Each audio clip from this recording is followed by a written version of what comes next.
আর মাত্র 10-12 দিন এরপরেই আন্তর্জাতিক ফ্রেন্ডলি ম্যাচ খেলতে দুটি ম্যাচ খেলতে মাঠে নামতে চলেছে আলবিসেলেস্তারা। দর্শক, আর্জেন্টিনা মাঠে নামতে চলেছে প্রীতি ম্যাচে ভেনেজুয়েলা এবং পুয়ের্তো রিকার বিপক্ষে।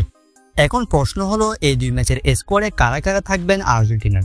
দিবালা, গার্নাচোরা কি ফিরতে চলেছেন স্কোয়াডে, কিংবা কেমন হবে এই দুই ম্যাচে আর্জেন্টিনার স্কোয়াড?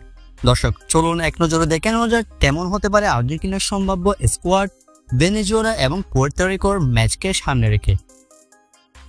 প্রথমে আসি গোলকিপার। গোলকিপিং পজিশনে চোখ বন্ধ করে আর্জেন্টিনার প্রথম গোলকিপার এমিলিয়ানো মার্টিনেজ থাকবেন, এটা নিশ্চিত। এরপর দ্বিতীয় গোলকিপার হিসেবে যার নাম সবার আগে আসবে, তার নাম সবাই জানা, তিনি হলেন জেনোরিমো রুলি। দর্শক, সাম্প্রতিক সময়ে চ্যাম্পিয়ন্স লিগে জেনোরিমো রুলি যে পারফরমেন্স দিচ্ছেন তা সবার নজর কেড়েছে। রিয়াল মাদ্রিদের বিপক্ষে কিছুদিন আগে একা 14টা সেভ দিয়েছিলেন জেনোরিমো রুলি। এরপর পিএসজির বিপক্ষে অসাধারণ পারফরমেন্স করে জয় এনে দিয়েছেন রুলি। তাই আর্জেন্টিনার সেকেন্ড গোলকিপার হিসেবে রুলির নামই সবার আগে আসবে।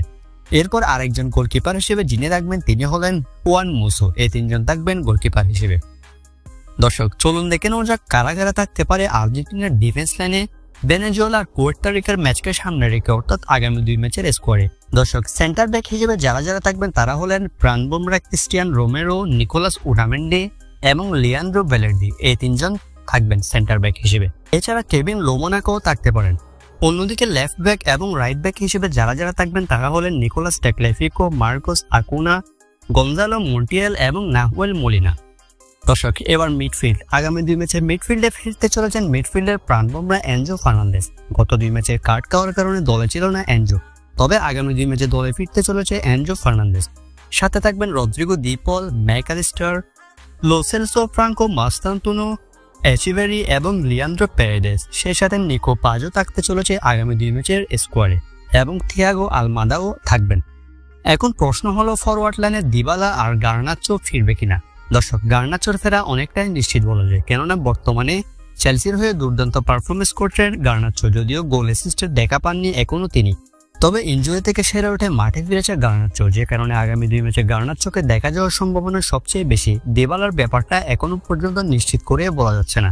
দিবালা বর্তমানে সম্পূর্ণ ফিট থাকলেও ব্যাপারটা সম্পূর্ণ লিওনেল স্কালোনির উপর নির্ভর করছে। যদি দিবালা আর গার্নাচো দলে ফিরে তাদের সাথে দেখা যাবে লিওনেল মেসি, লাউতারো মার্টিনেজ এবং আলভারেজ। এই তিনজন থাকবেন দলের আক্রমণ ভাগের দায়িত্বে। সেই সাথে থাকবেন নিকোলাস গঞ্জালেস এবং গিলিয়ানো সিমিওনে। দর্শক, আর্জেন্টিনার আগামী দুই ম্যাচে এটাই হতে চলেছে আর্জেন্টিনার সম্ভাব্য স্কোয়াড, যেখানে আলেজান্দ্রো গার্নাচোর ফেরা অনেকটা সুনিশ্চিত হলেও পাওলো দিবালারটা অনিশ্চিত বলা যায়।